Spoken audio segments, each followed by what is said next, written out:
Hello, everybody, and thank you for joining us today for this episode of Awakening to Truth. I'm excited to be here. My name is Craig Villarrubia, and today our topic is Journey Without a Distance.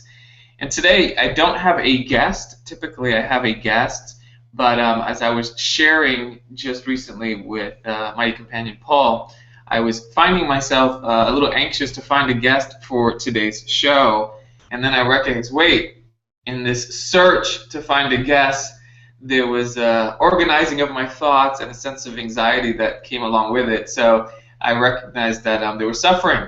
So the willingness to give up those thoughts and allow today to be whatever it's going to be, with or without a guest. And I've done many of these broadcasts without guests as well.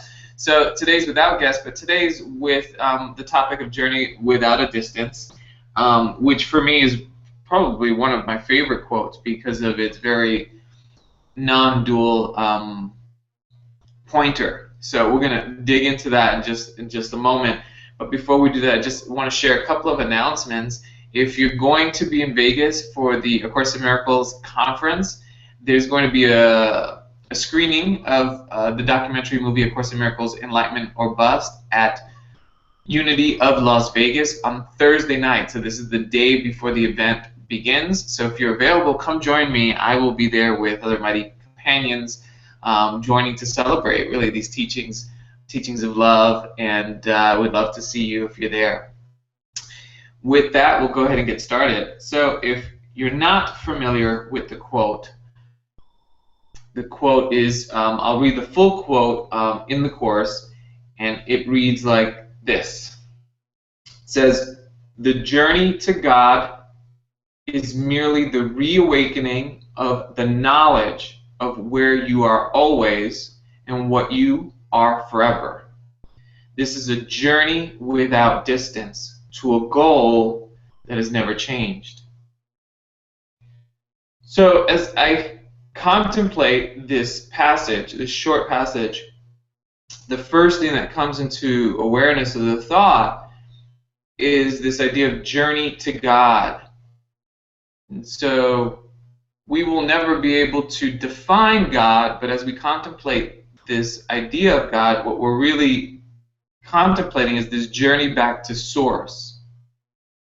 We can establish that God is synonymous with the source of all things, source and as well as love.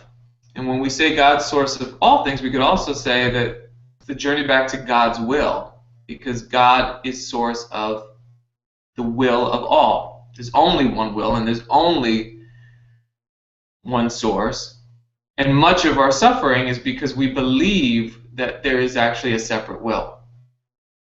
The idea that we can operate independent from the one will, which is God's, causes suffering because our will never works.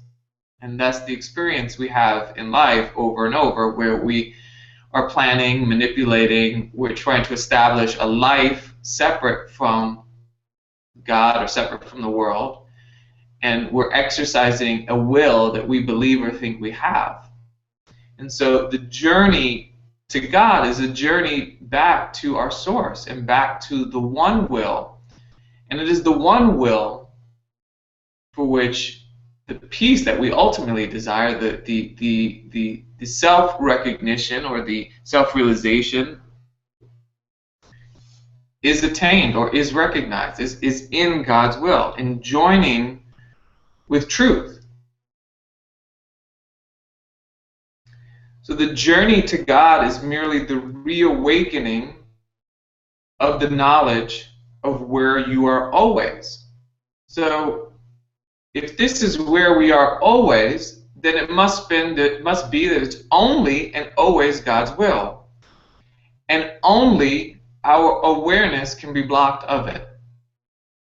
And so this is helpful for me in my experience, because whenever I'm in an experience of suffering, and I just started to talk a little bit about how I was planning to try to find a guest for this show, and I was thinking of the thoughts and what I needed to do to try to get someone for today's show, and then there's a recognition that they're suffering, which really means is in my thoughts of trying to get somebody for this show, there's a will being exercised that's separate from the feedback that I'm getting from life, or the feedback I'm getting from the Holy Spirit. So there's this tension in trying to create something that is opposing what's actually happening or what's speaking to me.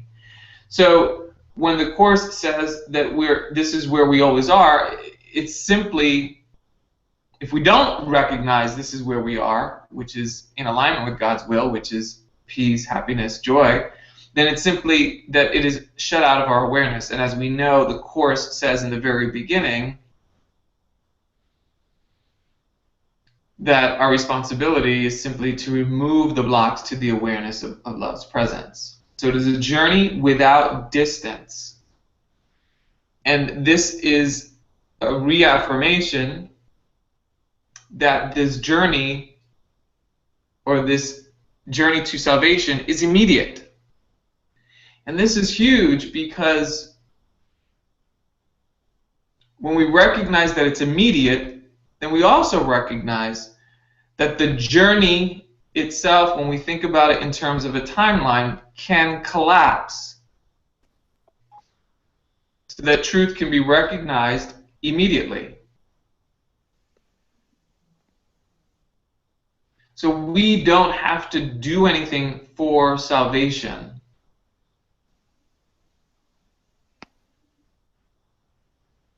Which is why the Course says you need do nothing.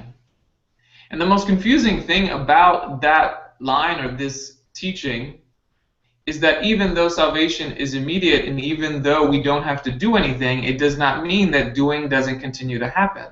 And it doesn't mean that the tools that support this experience of awakening are thrown out. So we don't throw the baby out with the bathwater. So the tools may be the communication with the Holy Spirit. The tool may be to pause for the Holy Spirit. The tool may be to become aware. The tool may be forgiveness. I mean, that is really the central teaching of A Course in Miracles, is this idea of forgiveness.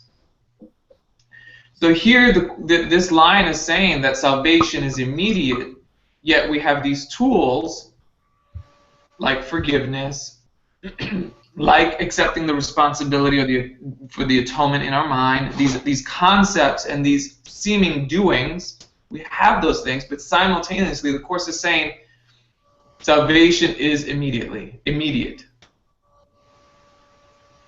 And this also dispels the thought that I have to do anything to awaken. And that's very freeing. Because for a very long time, I know in my experience, it felt like, or was held in mind, this idea that it's going to take time for the recognition of truth to dawn on the mind. And that just isn't true. If the dawning of what is true is obscured from the mind, it doesn't mean that the dawning itself is not there or that the light is not there. It is there. It has always been there. And so this is a very direct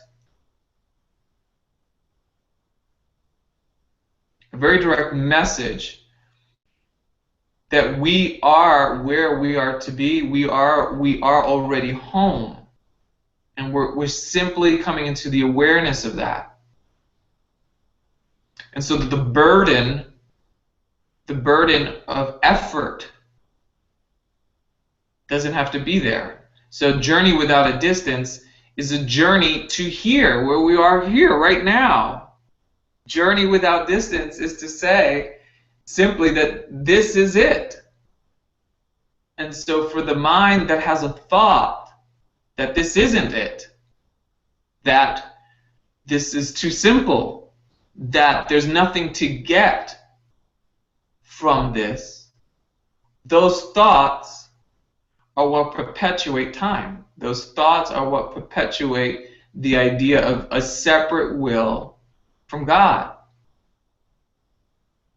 And so today is an invitation to look at what are the thoughts that say that this isn't so, that say this isn't salvation. No, it's not salvation. Salvation has to be more complex. Salvation has to be more difficult. It has to, there's a thought about my future that is obscuring salvation in the moment. So this is an invitation to take a look at that. And what we find is there's always a narrative there. There's always a narrative there to oppose this truth that this is it and we are saved and that we are loved and we are whole. Course in Miracles in the workbook teaches us that God's voice speaks to us all through the day. And so it must mean that salvation is with us all through the day. So the question really is, if that isn't in our awareness, the question is, what is with us all through the day? And the answer to that question is not in a concept or isn't in a form. What is with us all through the day that is unaffected by what happens in the day? And the answer to that question is experiential. There's a sense of awareness that is with us all through the day. You can't have a part of the day without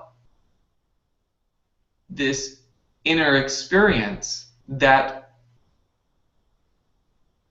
is in everything. There's an inner experience that doesn't need words to describe, that we all are witness to. There's an inner experience. There's a definitionless awareness that precedes all thinking. You can't have a thought with what I'm talking about. There wouldn't be an awareness of a thought without what I'm talking about.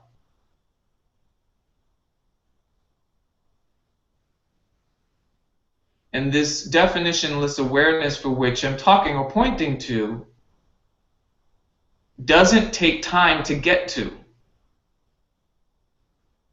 There isn't space between you or me and that which I'm talking about. There's a very subtle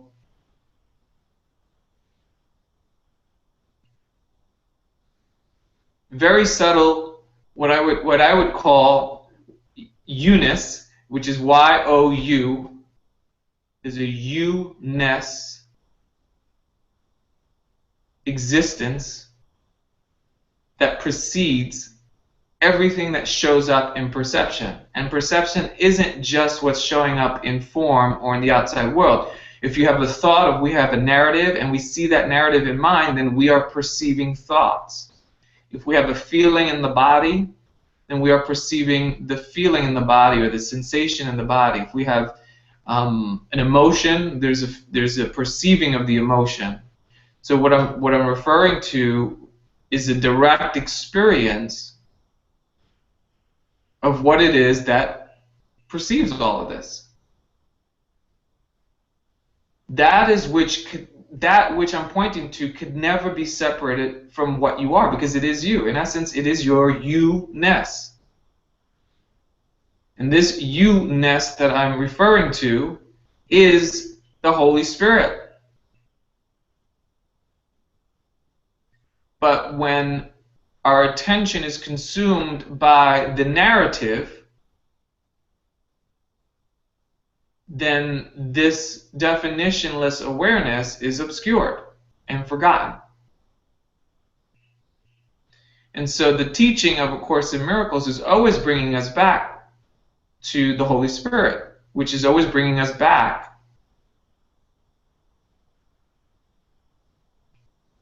to this part of you which is unaffected by perception.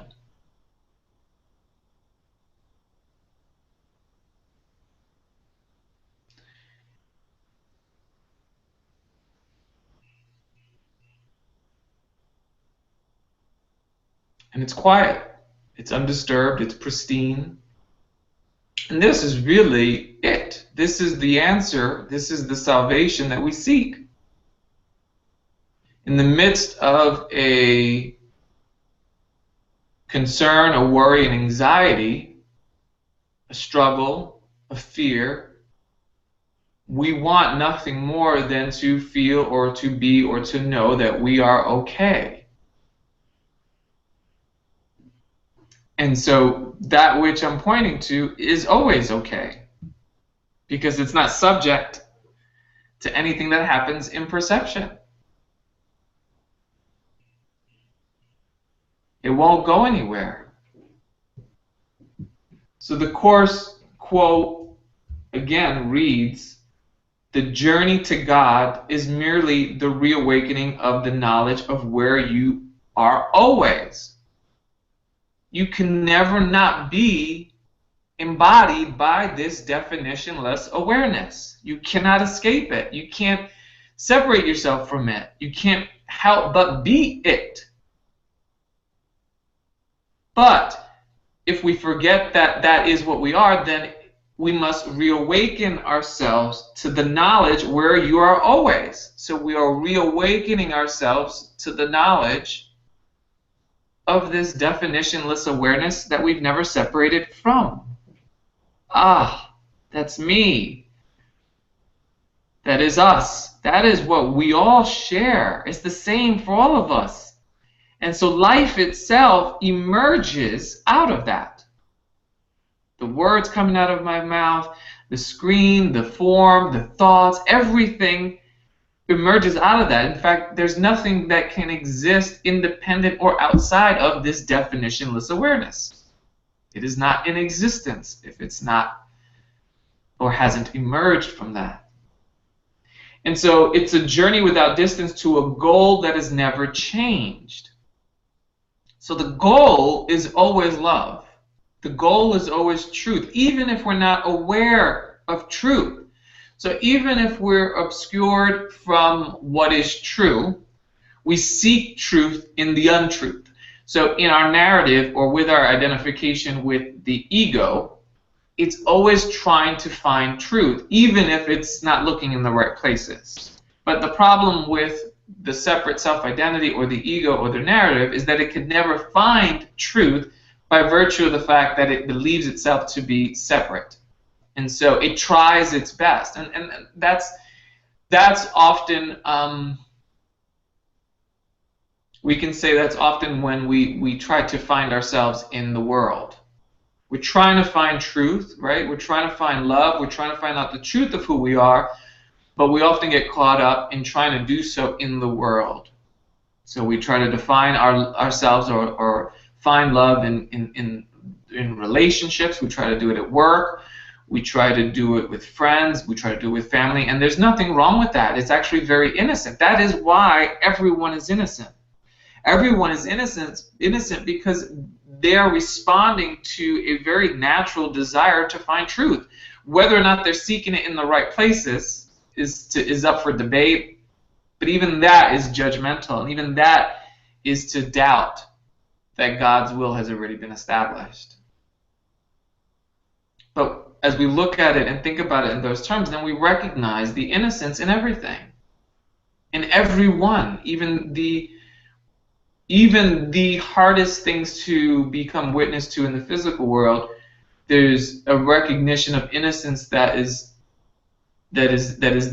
here when we understand that everything is just trying to fulfill its prophecy, if you will, which is to come back to love. And so for me, this teaching has really been pretty deep and powerful in the sense that there's also been this desire to reconcile, this awakening process with the immediacy of salvation. Because the truth is, it isn't just enough to know It isn't just enough to know this. Even if we have this experience for which we recognize ourselves as whole and as definitionless awareness or as love, it isn't until that is what we're being and nothing else, it isn't until that is embodied, or until that is embodied and nothing else, there is healing that seems to occur. And so we accept that responsibility, and we don't deny that responsibility. We don't. It's not because we know it's not because we think we know truth that we stop the forgiveness. Doesn't mean we stop being willing to give up our thoughts. It doesn't mean that this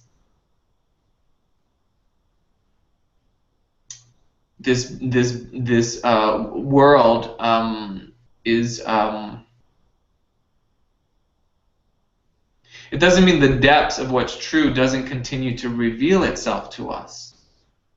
And this was a huge relief for me to recognize, because when we recognize that awakening or enlightenment isn't a destination for which everything is just stopped, it isn't like any one person gets this achievement and it's done. It doesn't work that way. And when that is recognized, then we realize and take our equal role in this process. That is why we are all equal. We are all equal because there are no hierarchy in this awakening. And that's a relief. For such a long time in my mind, I thought that I was working towards something. But I'm not working towards something because I've already established, or it's already been established here, that it is a journey without distance. There's nowhere to go. But in the unfolding of what's happening and the world, the seeming world that appears in perception, there is a continued or a deepening of this truth. And that is life. Being of God's will, life's purpose is to bring us back. Until the Course would say, until it disappears. The disappearance of the universe. It's a constant healing until all ideas that we are separate are dissolved, so that we are integrated with life itself, with God's will, so that there's a experiential understanding that there are no errors. Nothing is wrong in life. Life can't be wrong. It's impossible. In order for life to be wrong, in order for us to think that there's something wrong in the world, in order for us to think that there's an error, we have to judge it, and we have to do it in hindsight. We have to take a position and look backwards in time, which the Course would teach us doesn't exist. Time does not exist. Therefore, there is no past to judge against. The only purpose it would serve to judge against is to say, I have a separate will. I'm different from life. I'm different from God. There's a will separate from God, and I happen to know what that will is. And I own that will. And that's basically then the cornerstone of suffering. And then from this perspective, the beauty of this is then from this perspective we can fully accept life and fully accept all spiritual teachings. I was sharing before we started that I changed the title of the Google Hangout from Awakening with the Course in Miracles to Awakening to Truth. Now, this doesn't exclude A Course in Miracles, it's just opening it up to symbols beyond the Course.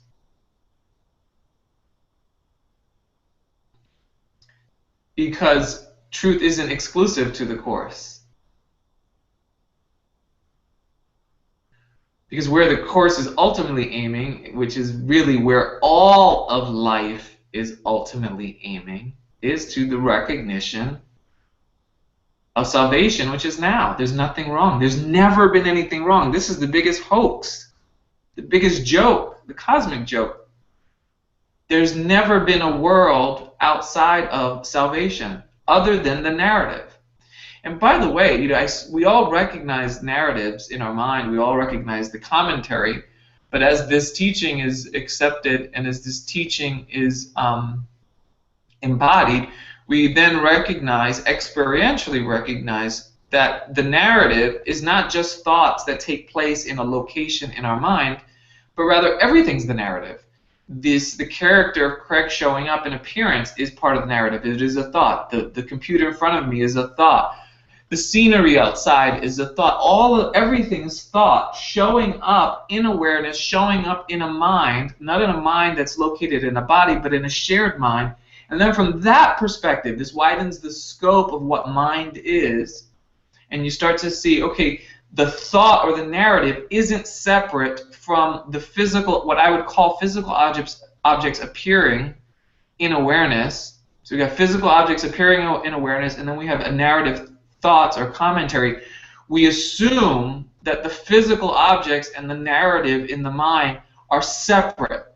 We create a hierarchy. Somehow the thoughts are not as real, or the thoughts are not as substantial as the physical objects, which seem hard. But in truth, in reality, both are equally arising in awareness. That is why there is no order of difficulty in miracles. That is why there's no hierarchy in any of it. But from the perception that there is an actual physical world that we're at the effect of, we believe that our thoughts are somehow not as significant or somehow different from the objects that showed up. So why is that important to recognize or to look at for a moment, to say, okay, what if everything arising is in mind, which it is, which is what the Course would teach? Then we can understand why the Course said, God is in everything I see because God is in my mind. All of this is mind. This is all unfolding within a shared mind. And so in the acceptance of that all of it is arising in one mind, then we recognize we can never really be in competition in the world. We can never really be in opposition or fighting the world, because everything is arising in the same mind. Everything is in existence equally.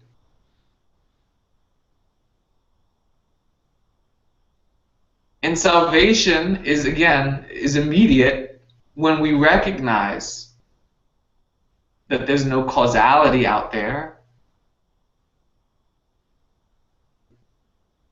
that everything is just arising in mind, innocently. Innocently, everything's innocent. And we are not defined by anything that shows up in mind. We're not defined by the narrative. We're not defined by the what's happening in the world. We're not at the effect at the world. It's not that the body is not at the effect of the world. The body is at the effect of the world, because the body is part of that.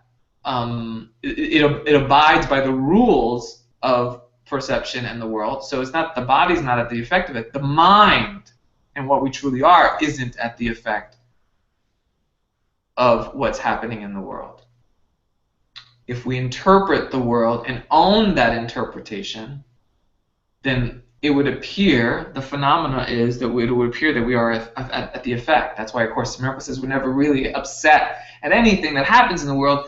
It is really the interpretation that we've chosen to believe is true that seems to have an effect on us. But even that's okay, and that is born out of innocence. It's born out of a sincere desire to want to find love.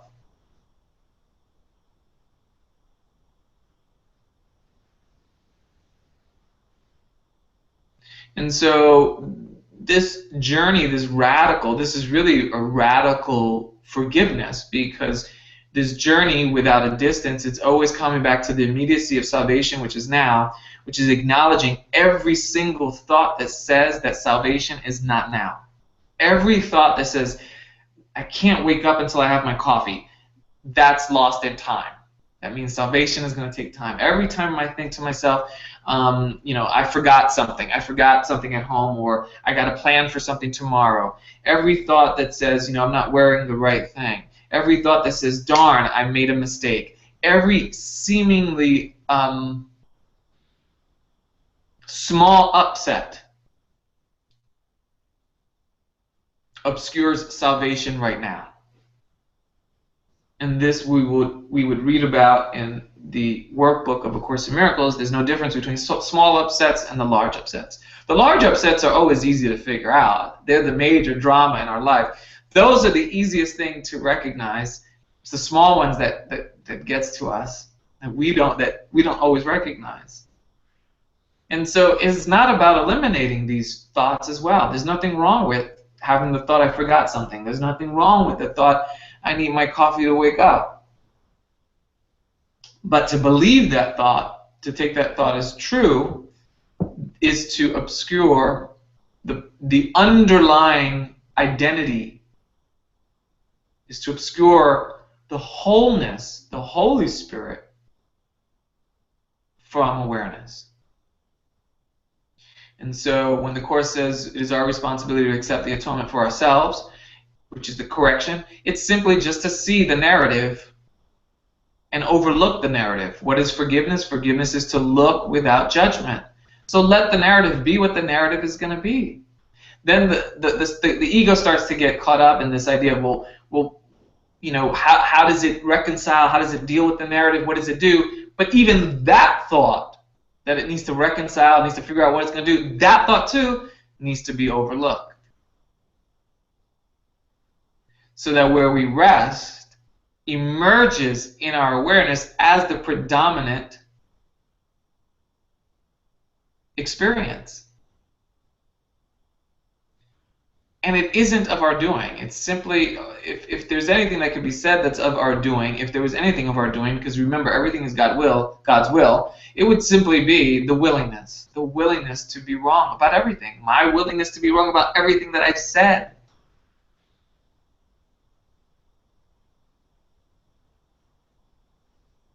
And in that willingness to be wrong about everything, there's nothing but acceptance. To accept things as they are, to accept things no matter what they look like, no matter what they feel like. And with a complete acceptance in how things are, there's an acceptance of God's will. And when we accept God's will, you can't blame anybody for anything. When there's a true acceptance of God's will, then we can't blame anybody. When there's a true acceptance of God's will, guilt is impossible. Guilt is impossible when there's an acceptance of God's will.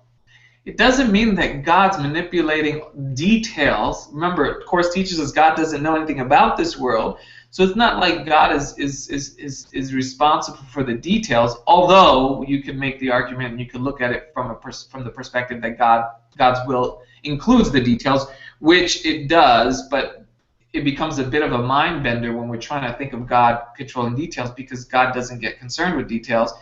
But in actuality, when we accept God's will, fully accept that, then that's everything is accepted, including the details.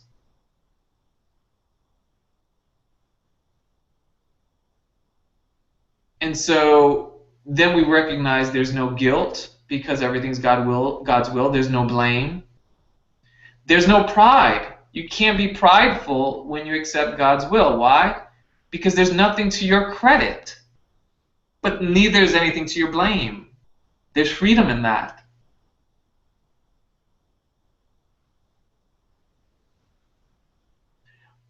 But the mind that has been conditioned quite the opposite way, which is that we have a will and that we're here to make a life for ourselves. We're here to assert that will. We're even here to use that will to enlighten ourselves and become awakened. And there is an appearance of that. So this isn't a denial of appearance. This isn't even a denial of the story. This is an invitation to live simultaneously in God's love and still recognize what is unfolding. Still recognize life in terms of how it appears in front of us. This isn't a denial. I used to think for such a long time that enlightenment was about denying the world.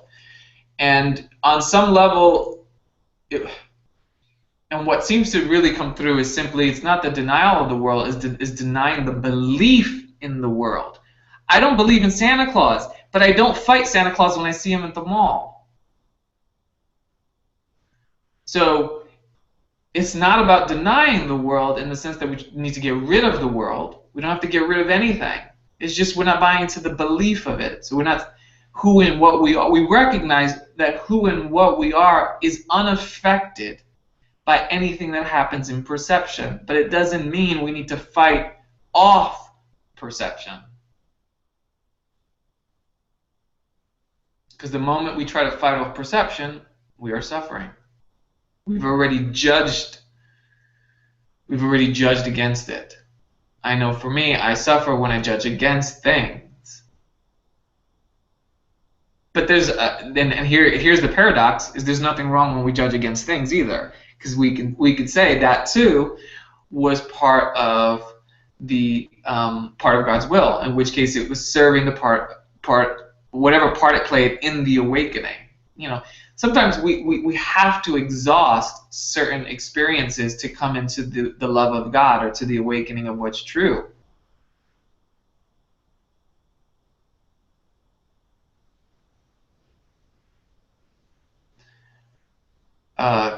Jim Carrey, who I've really enjoyed his talks about spirituality and his sharing of his own spiritual experience and so forth. And one of the things he talks about is how grateful he is because he's earned millions of dollars. He's become successful. He's been famous, had many women, and he talks about how he's exhausted all of that to come to the conclusion that that's not where happiness is.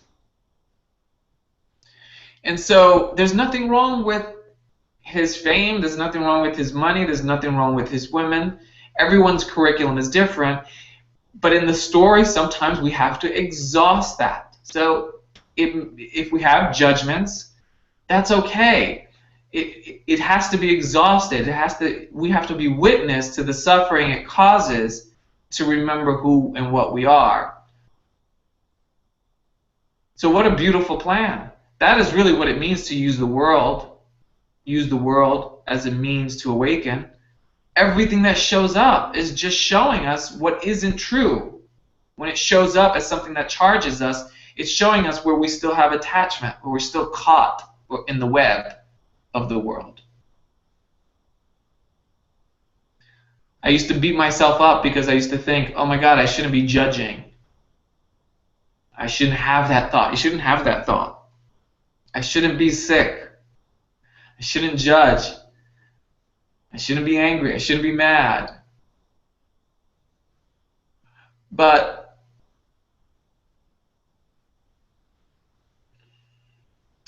all of it is used and all of it works for the purpose of awakening. And we begin to remember or recognize as we allow these things, the madness, the sickness, the thoughts, those are not us. We've already established in this time that we've been together that what we are is definitionless. So the madness, the sickness, all that is all arising in a mind. So that isn't us. So if it should show up, it shows up. Our responsibility is to withdraw attention from it and remain as we've been established by God, which is a journey without distance, which is simply to come right back here, which everything is okay. There's nothing wrong. Then the mind has a thought about what I just said. That thought, too, is to be forgiven. So it's just like constant washing. Every single thought is a constant washing. It doesn't mean that there's anything wrong with the thought.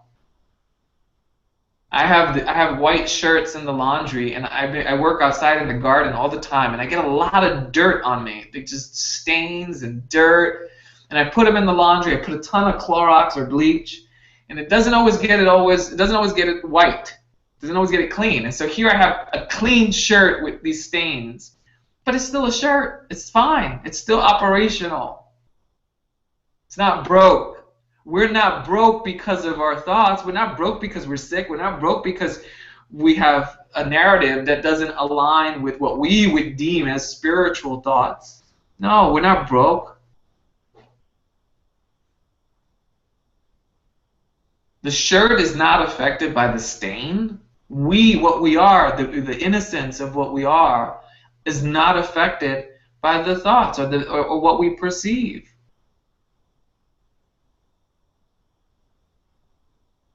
And so enlightenment in the Course is not a change. It is a recognition. So here it is. It is for us to bask in. It is simply the recognition that we're okay, that this is it. It is the experience of this okayness. It's a simple message. And from that perspective, it's like God never made it difficult. God never made it difficult. Now, I can keep rambling on and on and on, so I just wanted to pause, and perhaps thoughts have come to mind, or questions or comments, and I just want to open it up for anybody to just jump in and share if there's anything on their heart or so forth.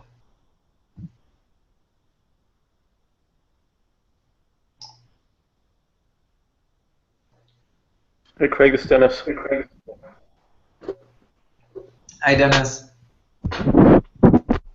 Hey, so one thing I have trouble grappling with, I mean, I get that we project everything, and I forget which teacher I was watching recently or listening to, who said that your eyes are projectors, your ears are speakers. It might have been in one of your shows. I think it might have been Paula Torres, but so the thing that I have trouble with, though, is if I'm projecting you, are you projecting me? And how does that, I mean, and maybe I don't want to understand it, and so I can't because I'm refusing an understanding. But if I'm producing everything, then I would be producing all of you at the same time and all of your actions, I don't get that. And you had talked earlier about projection, and producing, everything that we see and experience and how we interpret it. So you have that. So if you take that whole statement, that whole mystery right there that I have, and you couple that on top of the script is already written, well, who's projecting the script? I mean, am I crazy for thinking all this, or is that the great flippin' mystery right here? I mean, do I figure that out and then I know everything? Where are we at with all this? That was that's beautiful. That's beautiful. So it has to be remembered or just recognized that there is an appearance of waking up. There's a narrative and a story that we are waking up in a timeline. Okay. Now we know intellectually that there is no timeline, but we would be remiss to deny the experience of a timeline. Remember, I said this isn't about denying the world in terms of the perception of it. So there is a perception of waking up. And in that story of waking up, there is a seeming progression. And it may be different for everybody, but one of the things that is common in this awakening, this progression, is the understanding that we are, to some degree, at the helm of what we see. And so, for me, in my experience, I remember being introduced to ideas of manifesting my reality, watching my thoughts, looking at my thoughts, and then you have A Course in Miracles come along and also, pick up right there and bring us back to the attention of our thoughts.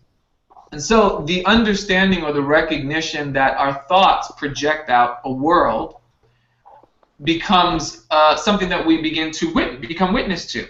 And so we can recognize and tie back the thoughts to the perception. And so we are making progress, and we are awakening to something that we had not been awakened to before. But one of the things that's important as we go on this journey is to recognize that the journey is set up in a way that everything that we learn is simply a stepping stone. And when that stepping stone is used, meaning when we recognize what needs to be learned, we are then ready for the next, what often shows up as another concept or an idea, another teaching. And so you're going up sort of like a ladder. You're ascending, if you will. The mind is ascending. The scope of the mind's vision, and it's not a personal mind, but it's the mind itself. The scope is widening. So what tends to happen a lot, is even with the Course, but particularly with when you listen to different teachers, is every teacher is speaking.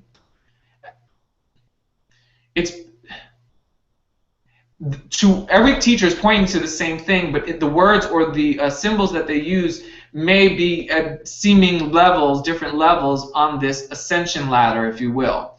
So from one perspective, yes, we are projecting our thoughts. We are projecting the people out there. We are projecting the world. But as the ladder is climbed, what you start to recognize, which, by the way, the end teaching, which is there is no existence separate from God, when that is completely understood and recognized, then we recognize, wait, the idea that I was projecting the world is a concept to help me go up the ladder, but eventually that needs to be dropped because there is no person there.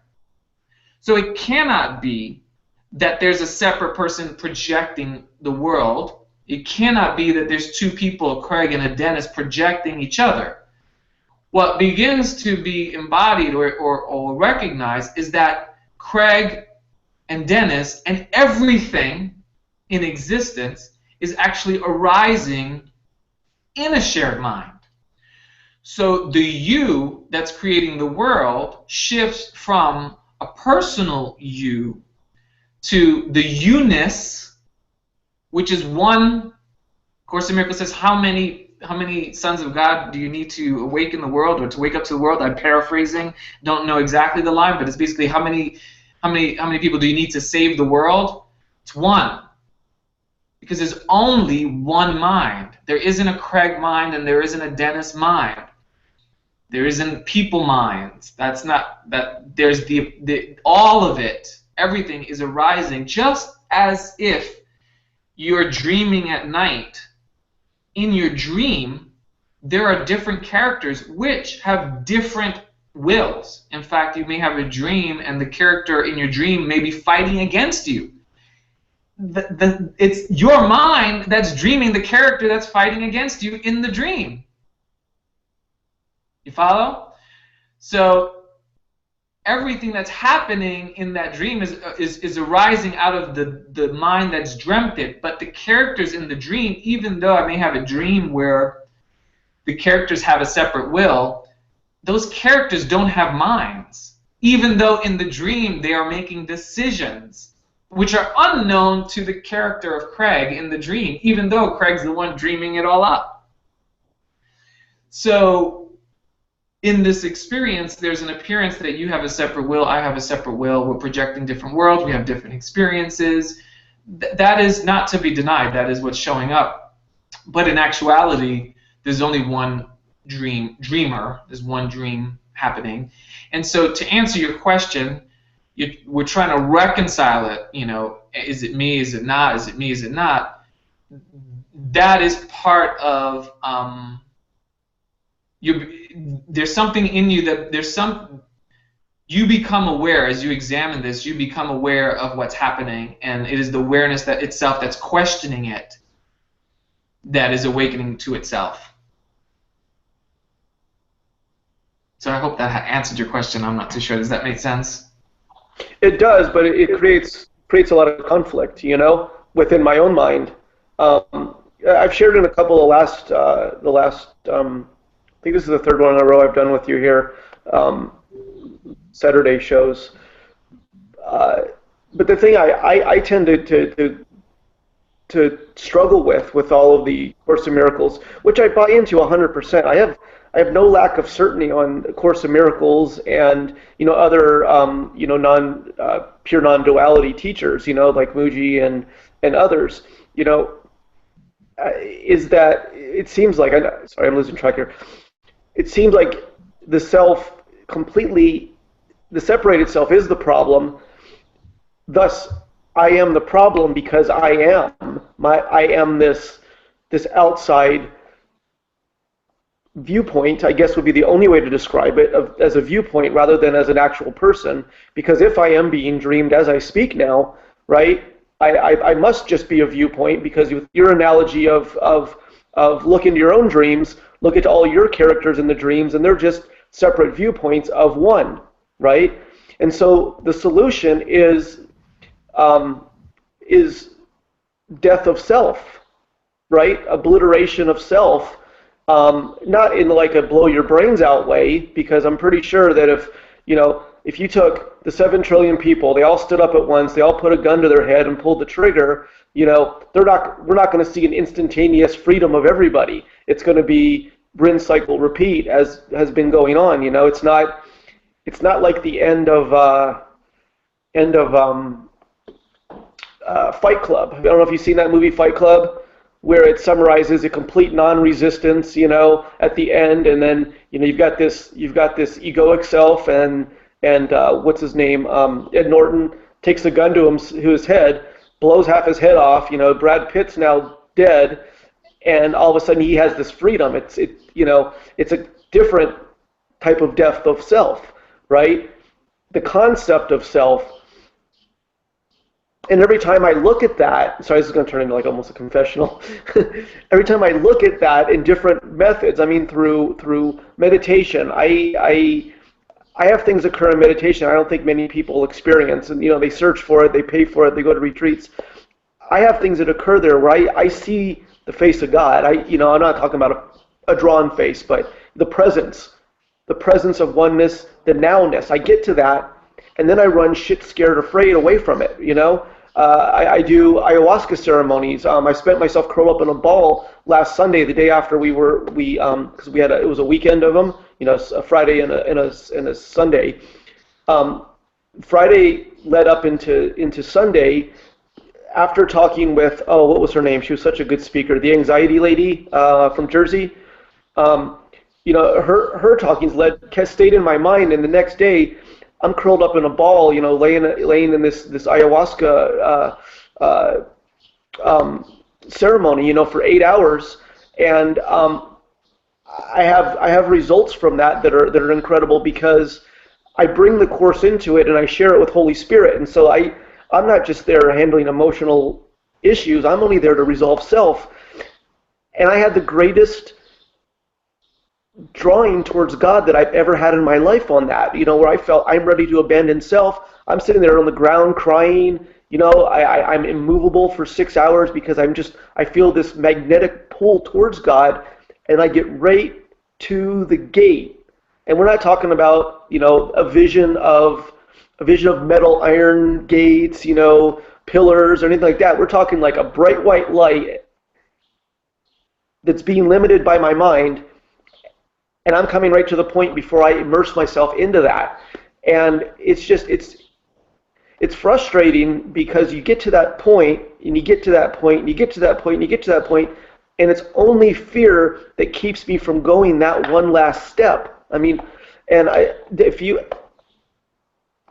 think the only way to understand it is to do it, and when you do it, you're done with it, So it's the whole Course here seems to frustrate me as a catch-22. Once you've done it, and until you do it, you can't do it. Do you have any thoughts on that? I've gone on for a while, and sorry, I talk because I know it'll help other people, because it'll draw them into, and it'll help me understand with the shared mind, Yeah, that's beautiful. Yeah, your thoughts or what you shared hit on a couple of important ahas. The first one being is, yeah, it's a divine suicide. It is a death of the separate self-concept, or the idea of myself as something separate.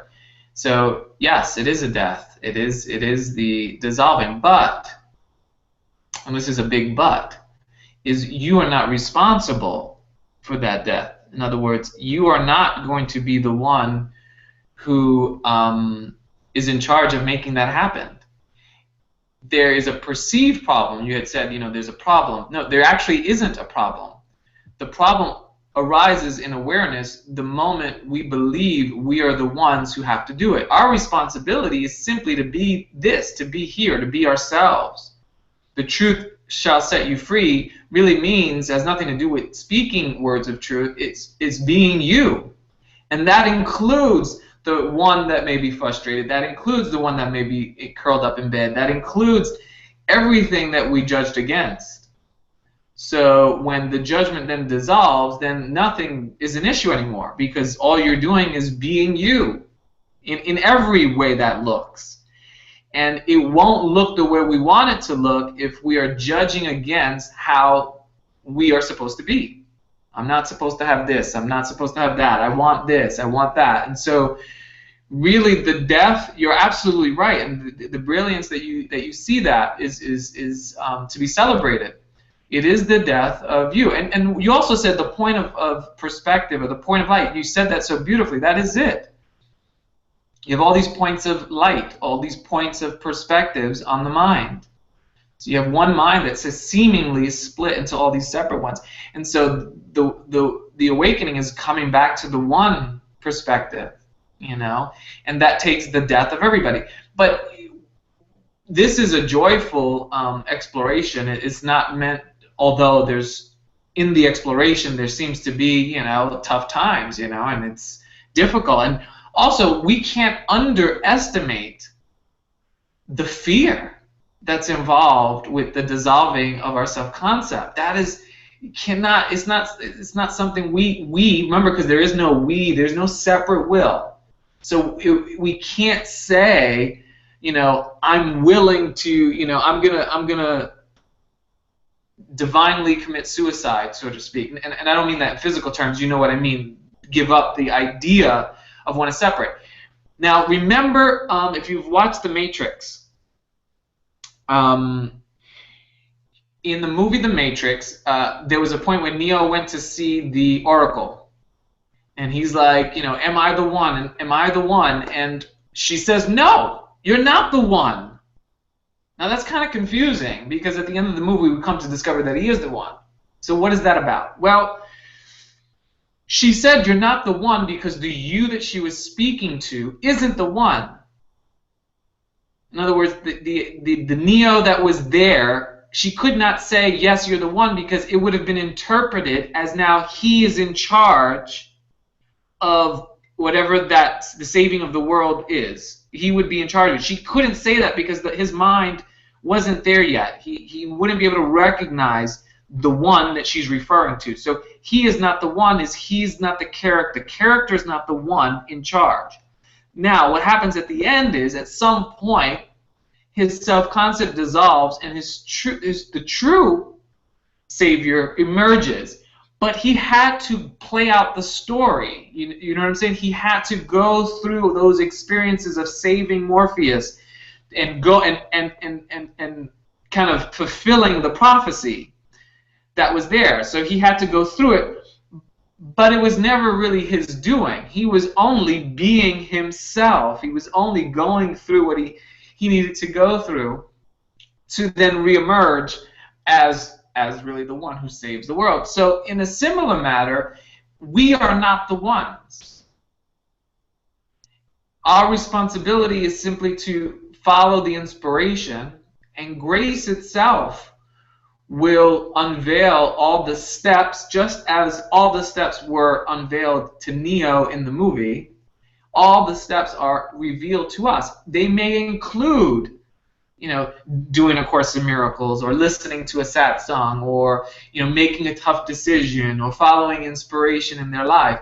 All of that is part of the story, so that we can awaken to the oneness, to the Savior within us, to the Holy Spirit within us. So there is this, the awareness of the suffering is really the awareness of the thoughts we're buying into at any time. But as we started this conversation, the journey is without distance. So it's all good. Everything is, there's just stories and thoughts that come up. And that's okay as we play with those.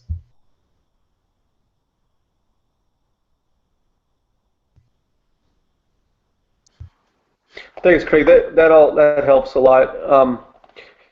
Is it also, I don't know if you've ran into other people, if you've had this experience yourself. I mean, as you awaken or get to a point where you're, more course oriented, more God oriented, I'm also finding that I have no interest.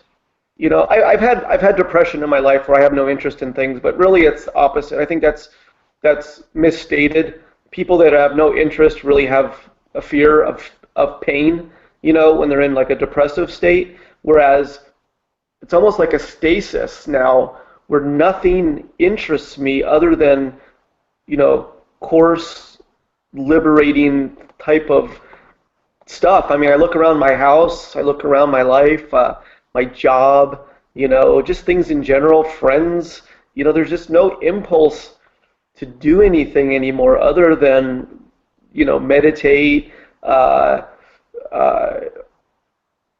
mind watching, really, which I think is sometimes, depends. I balance those two things out because the mind watching tends to bring things forward to hand over to spirit, or meditation, you're abandoning thought, and so there's definitely a balance cycle on that.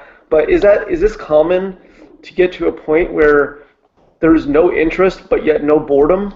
I guess that's the best way I could explain it, because I've had where there's no interest in stuff and I'm just bored out of my mind. It's like you frantically try to find something to do, to keep it going. Whether it's people, places, events, obsessions. But I've gotten to a point, and I'm not trying to make this about me, it's just that how do I relate to the Course? Well, it's how I'm doing the Course and what's happening to this viewpoint, and it's almost like it's becoming a nothing, The only thing that's missing is I don't seem to be experiencing the joy like some of the other teachers who are making it there, and maybe they haven't shared their story about the struggle up to that point, But people like Hoffmeister, he seems like he's has no interest in anything other himself other than teaching the Course, and but he's just as happy as a kid with ice cream, Is this normal as well, or I mean, what's your thought on that? Yeah, it's very normal. Absolutely. I know my experience. I ended up having to quit my job because I couldn't think of anything else that I wanted to do or what was on my mind. It was just always a real commitment to discovering what's true, and this is what we're gathered here to do right now, is what is true, what is really, really, really true, and the answer is only in experience. I will never be able to say what is true. So yes, it is very normal, because in the Course, in that line, in that quote that I quoted, says it is a journey without distance to a goal that has never changed. Our goal is truth, whether we're aware of it or not.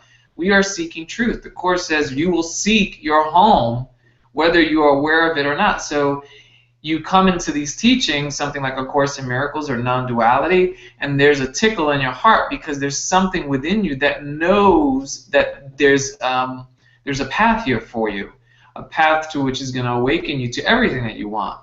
Now, along that path, there is, there's still perception going on, and so, for me, I remember, and I heard someone else say this, and I thought that the saying or the quote was actually very true. They said David Hoffmeister is the happiest person in the dream that they've ever met, and that is true. That in my case too, I think David is the happiest person I know.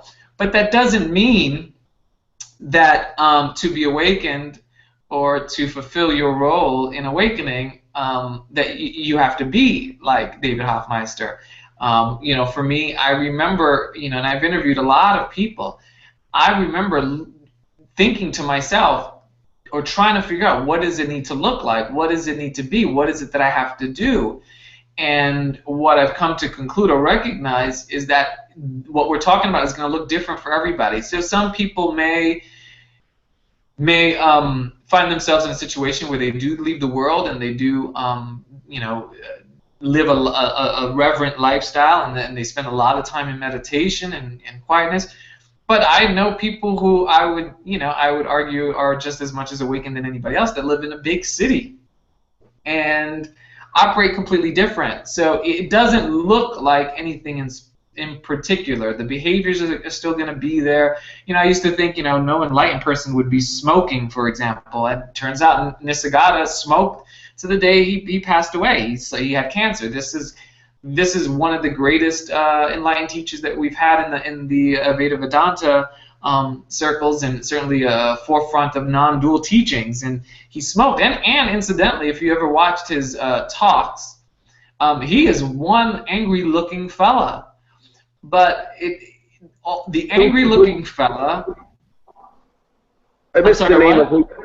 What was the name of the guy you're talking about? Sri Nisargadatta. He wrote the book I Am That. He's basically been a guru for many more contemporary gurus. And if you watch some of his videos, you see him. He seems very angry and so forth. But what came out of his mouth, in fact, there's a couple of lines from his book that are in A Course in Miracles, and he predated A Course in Miracles. He was before A Course. So even before the Course was written, he was saying the same thing. In some things, almost word to word, even Rumi.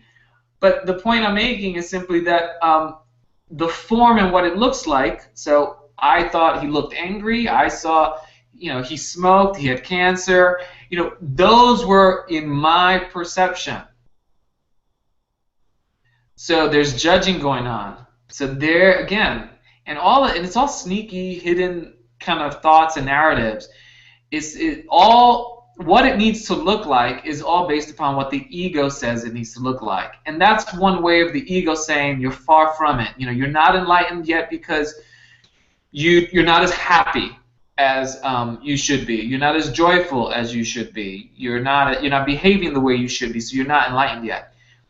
But that's not it. That would make this quote that this is a journey without distance incorrect. What the quote is saying and what I'm saying is you are saved now. Any thought that goes against it is a thought that is obscuring it. So the idea that, it's still missing in my experience is a thought. Now, there's nothing wrong with it, so it's not like we've got to battle the thought. All we're doing is bringing awareness, taking note, awareness. We're not even doing anything about it. And it is awareness itself which knows truth that is unraveling or unwinding where we seem to get knotted up in the mind or in the narrative. But it's not going to look like anything. Enlightenment is not going to look like a person in particular or behaviors. Although there's some characteristics that are out there, and that just serves the story. But as you dig deep and you start to meet a lot of teachers and listen to a lot of teachers and open yourself up to a lot of different paths, you start to witness and realize the truth is nobody knows anything. And it doesn't look like anything. That is the truth. And enlightenment isn't anything. That is the hard truth. Nobody knows anything in the sense that everybody's curriculum is different. So what's being said is being said through the experience and perception of a particular curriculum that a seeming separate part of the whole has gone through to awaken. It may apply to a lot of people, but it may not be for everybody, just as the Course isn't for everybody. Enlightenment is nothing. It can't be something. If it is something, then what is describing the something that it is? But the ego trying to say it's not here. So the ego is always going to make enlightenment something, and it typically does as an experience. Enlightenment is happiness. Enlightenment is joy. But those are concepts. Those are not direct. That's not direct experience. Direct experience is only in definitionless awareness. Is only now. It's only, that's why the Course says, go to the Holy Spirit. Well, why does the Course say go to the Holy Spirit? Well, the Course is saying, pause. Be willing to die in the moment so that you can have an experience of now for which the answer emerges in silence, not from a narrative that's going on and on and on that's causing suffering. So nobody knows anything. Enlightenment isn't anything. And it's so hard for the mind to grasp that because the mind really wants enlightenment to be something. It's like the last hope. But it feels like a sacrifice when I say, you know, enlightenment isn't nothing, because at the same time, enlightenment is all there is. So this is the funny part of how words don't ever really match up. You know, on one level I'm saying enlightenment is nothing, but then at the same time I'm saying it's everything, which is basically the same thing. Nothing and everything is the same thing. No thing, everything. So there's a paradox there that cannot be understood, but there's an experience that can be had for which settles any kind of uncertainty about the paradox or uncertainty about reality, which is really all we're concerned about is reality, what is true. So I don't even know if I answered your question or not, and I went ranting there for a bit. But it's a little after 11. I'm going to give final thoughts for anybody who wants to share or final questions. I don't want to rush anybody off, but at the same time, I don't want to keep anybody either. So if any thoughts or questions, go ahead and shoot, and I'll go as long as we go. Hey, Craig, I want to just validate that thought of going home, you know, that statement of wanting to be home. I keep bringing up ayahuasca ceremonies. You understand what I'm saying when I say that, right?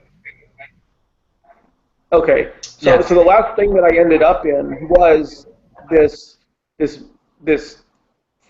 2-3 hour just desire, and the only thought I had was, I mean, almost like a lost child. I just want to go home. I just want to go home, and that was that desire to go back to God. It was synonymous. It wasn't two separate thoughts. It was the thought for desire for God, but to go home. So I just, you know, and to me, when I'm in that, I'm a little more free and less ego-minded. Even though if I'm having any thoughts, it's got to be it's got to be some factor of ego, but maybe just more aligned correctly. But it seemed very valid, as if that was a calling, a true calling, rather than an egoic calling. So I just wanted to say that. And then I have a question that has nothing to do with this. You have a Facebook group you're in. It's ACIM and NTI. Are you aware of that? I don't know. What is NTI? New Testament interpretation. So it's based on, I believe, Regina Dawn Akers wrote a book, and it basically reinterprets the New Testament of the Bible. Okay, thanks. I just did research online. I couldn't find anything that would indicate it, so it was just this craziness in my head, like, what does this mean? So thank you. I had the same question when I first joined the group too. I didn't know what it was. I think there's actually a book, so you can actually buy a book that Regina wrote, I believe, or channeled. Regina channeled. I don't know the details for sure, but that's what I believe. That's helpful. Yeah. Okay. Thanks. Cool. Can I say one thing? Hi, Tavi. Yes, absolutely. Yeah. Yeah, thank you for everything. Like everything you were saying today was like exactly what I needed to hear.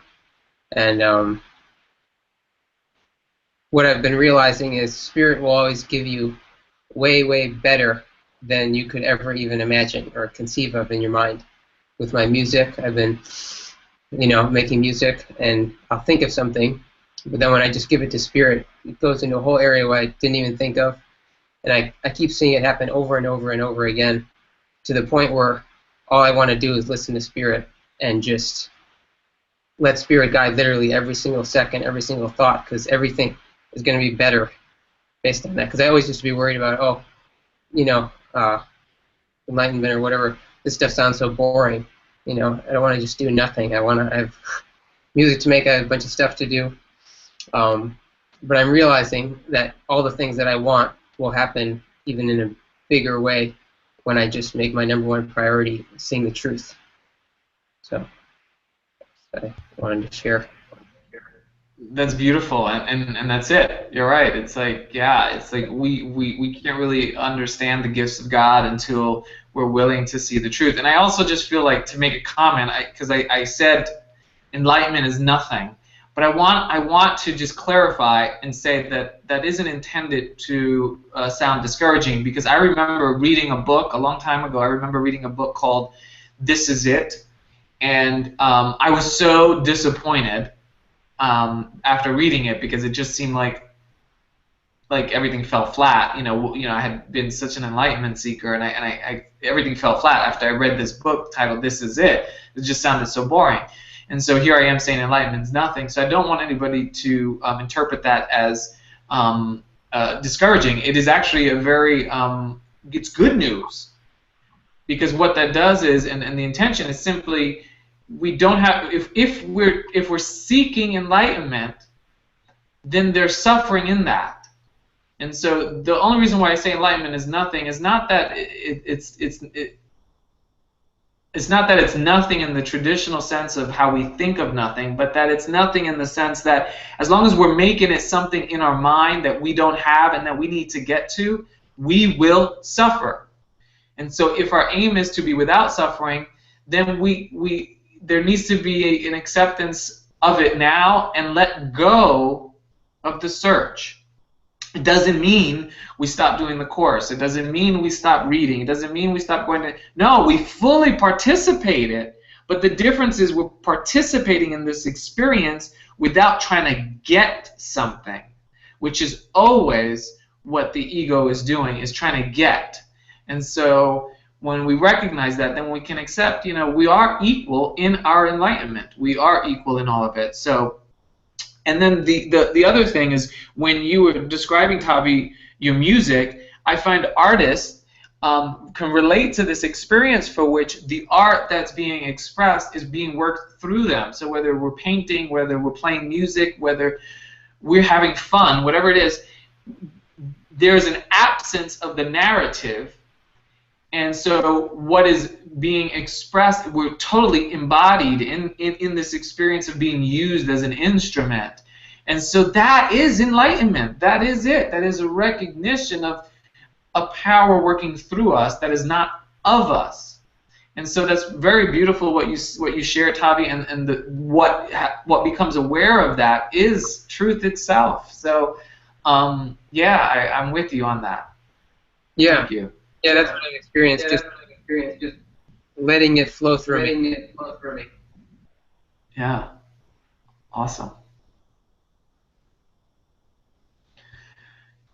Cool. Well, unless anybody else has anything else to say, I just want to say thank you for joining me today. I am, I'm just in complete love with you all, and appreciative of joining me in this conversation and this exploration. So thank you, everybody. Have a wonderful weekend. I love you. And we'll be back here if you want to join next week, Saturday at the same time, 10 a.m. Pacific, 1 p.m. Eastern. Thank you, Yvonne and Laura and Nancy as well. We'll see you next week. Bye, guys. Love you. Thank you, Craig. Thank you.